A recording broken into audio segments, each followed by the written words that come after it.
สบายดีท่านผู้ชมทุกท่านมื้อนี้มาติดตามรับชมและติดตามรับฟังเสียงคุยของพ่อแจนดี้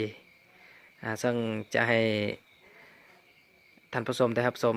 ทั้งภาพและเสียงฟังเสียงไปพร้อมมี2บทเพลงให้ท่านผู้ชมได้รับชมและรับฟังในมื้อนี้โดยเฉพาะก็แม่นเพลงดวงจำปาและเพลงสุดงามยามแลงซึ่งจะเป็นใดนั้นติดตามรับชมและรับฟังพร้อมกันเด้อเริ่ม